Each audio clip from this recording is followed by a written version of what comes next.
Переходный штаб Трампа заметно поредел после его избрания президентом. Сначала был освобожден от должности руководителя штаба Крис Кристи. Губернатору Нью-Джерси предрекают в ближайшее время проблемы по уголовному делу, получившему название «Бриджгейт». Якобы согласие Кристи или даже по его указанию были намеренно перекрыты дорожные полосы на мосту из Манхэттена в Нью-Джерси. В итоге ответственным за создание администрации Трампа стал будущий вице-президент США Майк Пенс. И вот теперь, как пишет Вашингтон-Пост, команду Трампа покидает ряд ведущих фигур. В первую очередь специалистов в сфере национальной безопасности. Наиболее заметные среди них бывший конгрессмен от Мичигана Майк Роджерс, которого считали основным претендентом на пост главы ЦРУ, а также Мэтью Фридман, который работал в переходной команде Совета по национальной безопасности, и исполнительный директор переходного штаба Ричард Беггер. По сути, речь идет о большинстве специалистов, привлеченных именно Крисом Кристи, который, как заявил бывший губернатор Нью-Джерси Томас Кин, был несколько шокирован известием о своем отстранении от должности. Напомню, что Кристи был в первом ряду соратников Трампа, когда тот выступал с победной речью. И по мнению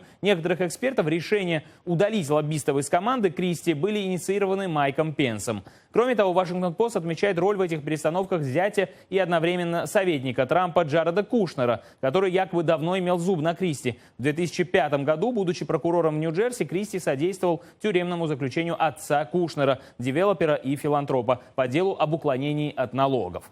Заголовок в «Нью-Йорк Таймс»: увольнения и разногласия привели к хаосу в переходной команде Трампа. Вторник, как сообщает издание, оказался напряженным не только из-за увольнения или ухода многих сотрудников штаба, но и откровения о том, что некоторые союзники Америки, пытаясь связаться с без 5 минут лидером свободного мира, будущим лидером через некоторое время, которым им станет, поочередно звонили ему всю последнюю неделю в Трамп-Тауэр в Нью-Йорке. Как рассказал некий западный дипломат, на правах анонимности среди тех, кому удалось дозвониться до Трампа и пообщаться с ним без предварительных договоренностей, были президент Египта Абдул Фаттах Сиси и премьер-министр Израиля Биньямин Нетаньяху. При этом, как отмечают представители штаба Трампа, они ведут активную закулисную работу, решая повседневные вопросы, с которыми всегда сталкиваются новые президенты. Сам Трамп, по уже сложившейся традиции, комментариям для прессы предпочел пост на своей странице в Твиттере.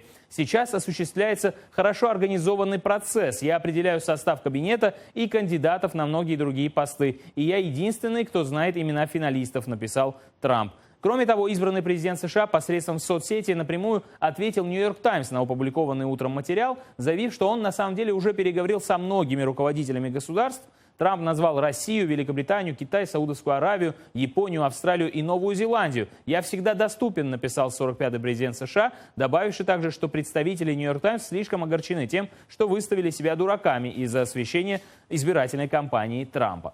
Что интересно, официальный твиттер-аккаунт соперницы Трампа по выборам Хиллари Клинтон не обновлялся уже неделю, с 9 ноября, когда кандидат от демократов выступила с речью, в которой признала свое поражение.